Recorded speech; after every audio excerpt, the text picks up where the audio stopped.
Hello, good morning po sa lahat. So ngayon po ay mga katuto, ipapakita ko po sa inyo ang kulay pa lang. Oo. Ang kulay pa lang ng aking librong gagawin, mga katuto. Ganito ang kulay. Sabi ni Mama nung ipinakita ko. Kasi sinend sa akin nung editor ko si Makatang Manunula. Sabi ni Mama, ay kulay pula. Sabi niya, ikaw talaga, ginagaya mo talaga si Chinkitan. Sabi na sa akin ni Mama.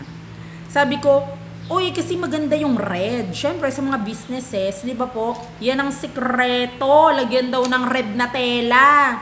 Okay, mga red na kulay. O, kaya pag nag-ano ko, sabi rin ni Annie, tsaka ni Ronilo, yung aking kapatid tsaka bayaw sa Mikawayan, ang mga nagtitinda ng saba, mga saging, mga tundan. Ayan, bili-bili po kayo sa kanila pag nandiyan kayo banda, ha. Ano po, yan ang sikreto. Red. Opo, sa mga businesses daw.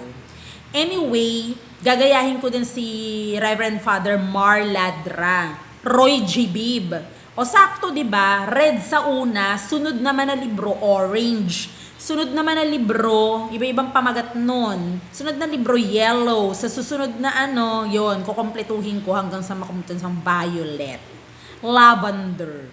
Bakit? Kasi yung kanya pong ginawa na straight from the heart, bumili po ako ng libro nun 4 na kulay yun green, blue, basta mga ganon. Unang nagpapunta sa akin doon si Sir Kyle. Ayan, shout out Sir Kyle. Pumunta kami doon, tapos bumili ko ng libro na 4. Straight from the heart.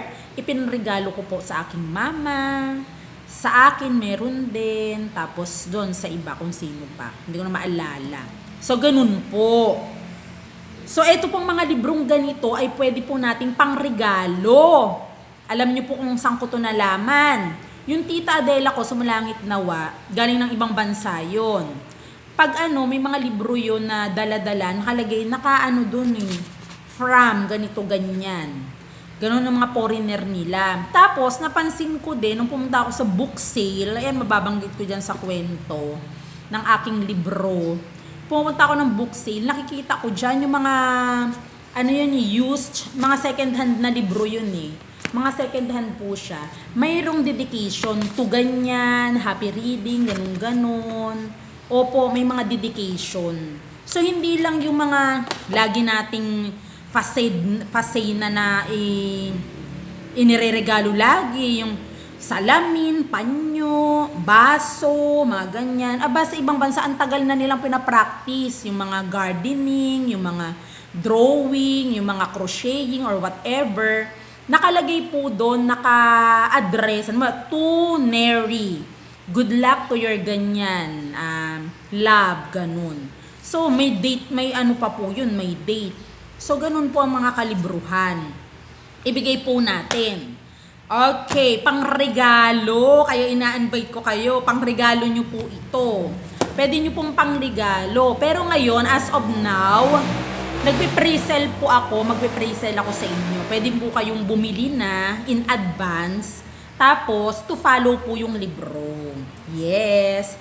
Mga po siya, 250. Around 250 to 300. Hindi ko pa ganun syempre, bibilangin pa natin. I-add pa natin yung mga expenses. Ayan. 250 siguro, safe na yun. Para hindi naman masyadong kamahalan. At kasi mahal na ngayon diba? Hindi naman sobrang, pag 100, 150. Baka sobrang nipis na nun. Oo. Okay, so nag-aano po ako ng sponsors, ha? Pwede din po. Since mga mga kwento yun ng aking mga niraraket dati, until now naman, ayun. Ang niraraket ko naman ngayon, ibinibenta ko yung sarili ko. Wala na akong ibang maibenta Sarili ko na po ang ibebenta ko, yung buhay ko, yung mga nangyari dati.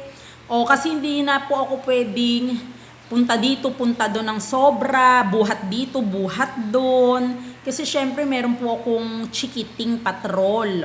Meron akong 1 and 5 months old, 1 year old and 5 months na baby.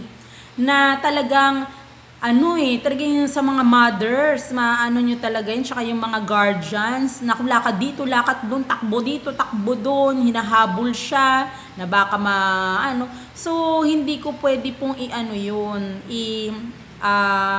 ipagpalit sa kaperahan na ganyan. So, mas mahalaga po siya, syempre. At syempre, kawawa naman ang aking mother na senior citizen na siya kaagapay, katulong syempre kasama si Bilen, yung kapatid ko na nag-aalaga. Oo. Tapos si Ado, nag-a-assist din. Stroke yun. Ang lagi lang isang kamay ang bitbit. E di paano naman kung di ba mahirap. Ang dami kong kwento, no? So, ganun po. Gusto ko pa rin makatulong kasi syempre, ang dami kong nakikita sa palipaligid na mga na kailangan ng tulong. Ako, sa sarili ko, kailangan ng tulong. Yung mga estudyante, yung mga kung sino pa nangangailangan.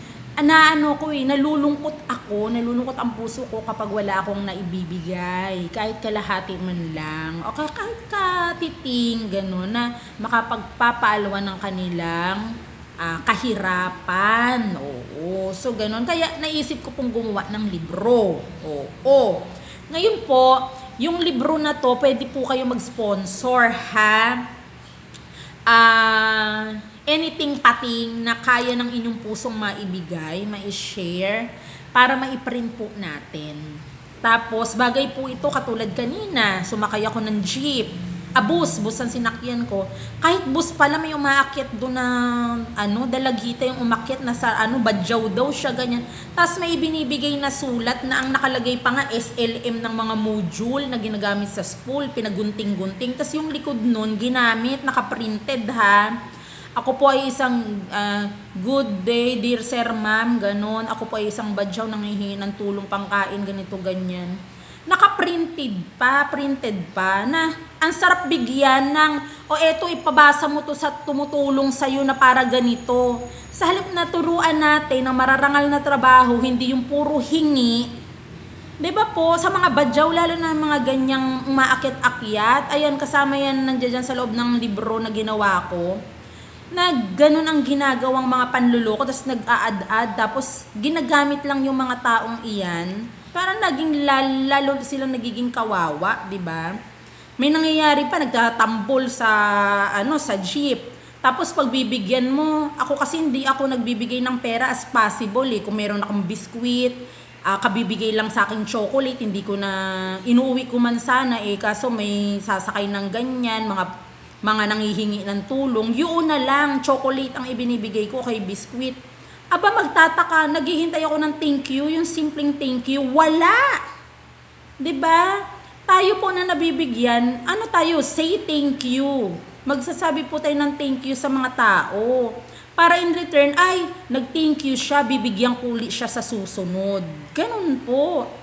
Para matututo sila. Tapos, meron pang iba, pag hindi binigyan, na gaganyan, na nambunot o kay nandudura, di ba? Bibigyan mo yung isa lang, tapos ikukwento sa iba, 10 na ang bumalik sa'yo. Katulad dito sa sample, nagbigay ako niyan dati ng piso-piso, maliit pa, pa ako noon mga teenager pa ako. Sabi ko, hindi ko na magbigay ng ganyan. Dumarami sila, lalo na puro hingi-hingi lang. Diba po? So, kailangan maturuan ang mga yan. At saka yung gumagawa ng ganyang nagmumodus na ginagamit siyang mga mahihirap para hindi tinutulungan lalong isinasadlak sa kahirapan. So, ito yung libro kong yun ay magiging magandang pangregalo. Sabihin, badyaw, eto, okay, kung sino man, eto, basahin mo po ito, ipabasa mo ito sa bossing mo. Oo, ipabasa mo to sa bossing mo, pwede pong panregalo yan sa mga taong yun. And, eto mga libro-libro to, ayan, may mga ganyan ako. Maraming libro dito, yung mga itinatapo na minsan. Hindi ito tinatapon kasi dito matututo yung spelling bee. Ayan, sa hoop. Eto ay may pupunta dito nagtitinda. Minsan ganyan, pag mga bakanting oras, ganun, okay, tinetext ako. Ayan, yung health and home, baka yung mga teachers dyan, napupuntahan kayo ni Kuya. Health and home. Matagal na ako nito, parang mga 2008 ako dumating dito, 2008 din. Kasi ahead of that, meron yung mga dati-dati pang teacher dito, inaalukan na. Inaalukan ng health and home. So, ang dami ko ng ganito Dati 1,000 plus, parang kulang-kulang 1,000, ngayon nag-level up na rin, 1,000 plus na siya. So, tingnan nyo, nilalagyan ko ng pangalan. Di ba nakita niyo na po yung shelves ko sa bahay? Ayan, may mga pangalan po yan. Mga impuerto, ganyan kung wala mang mail, impuerto para sa pamilya. Ayan o, iba-iba po yan. Maganda pong meron nito para sa bahay. Yun nga lang mabigat no, sa bahay nababasa. Ayan, meron din po kung ganyan. Discarding na natin sa pangalan ko. Ay, nakakatuwa, di ba? So, yung mga ganito po actually, binabasa na rin ng anak ko. Oo, yung natakot naman ako, baka pag naano, nako, mababali yung daliri sa paa, yung mga daliri, kasi ang bigat talaga niya, kasi ang kapal 1 year published to eh. Ayan o, 1 taon po ito, tapos hinardbound na lang.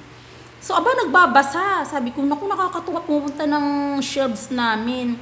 Ngayon, binibili ko siya nung mga pang numbers, yung mga cotton lang, cloth book, ayan, at saka yung mga book na makakapal yung pages, oo, para hindi madaling mapunit, oo, turuan nyo na po sang, tas magbasa-basa kayo, ganun. Ang inaano lang na ito, bantayan, kasi nababawasan, pinakain-kain ng ganyan, o, diba? Pero nakakatuwa yung mga different colors, tapos yung mga different overacting na drawing sa mga hayop, nandiyan dyan. Kasi yun talaga yun sa mga bata, no? Okay, so ang daming sinabi, manghihingi lang pala ng tulong. Okay, so yun po I'm inviting you to be sponsors ng aking libro. First libro na gagawin. Tapos, ilalagay po natin ang inyong mga pangalan, syempre sa loob ng book. Ayan, ilalagay natin. Pangalan nyo, pangalan ng business nyo. And then, hindi ko naman ilalagay kung magkano. Si Lord na ang bahala. Diyan ako. Sobra si Lord magbigay. We cannot outdone the generosity of God. We cannot outdone. Hindi natin mapapantayan. Sikretong malupit kung ano man yung mga pinagbibigay nating tulong or whatever, siya na po ang magbibigay nun ng kabayaran sa atin. Sa hindi natin inaasahang mga pangyayari. Opo. So, pwede din naman pong pre-sale na po, bibili po kayo, bayad na muna bago yung produkto. Huwag po kayong mag-alala, hindi ko po kayo tatakbuhan. Andito lang po ako sa school at saka sa bahay namin. Oo, nakalagay naman doon. Oo, kung saan yun. Oo. So, ano po tayo? Let's be part of this wonderful work. Opo. Na ito po ay sana makapagbigay ng inspirasyon sa ating lahat at saka dun po sa mga nangangailangan nun. Pwede po nating iregalo. Iregalo po natin. Ha? Okay, so until then, maraming salamat sa lahat. Binidyo ko na para hindi na ako nahihirapang mag-text. Pero ite-text ko pa rin kasi hindi naman lahat sa atin ay mga nasa SOCMED. Oo, kaya iisa-isahin ko pong text kayo, ha? Yung iba po, pwede po nating i-resend sa iba, ganun. Kasi chance na po yun para sa acknowledgement, na sponsorship, kahit ano lang po, magkano. Pwede namang ganun. Sige po. Okay. God bless us all. Bye-bye.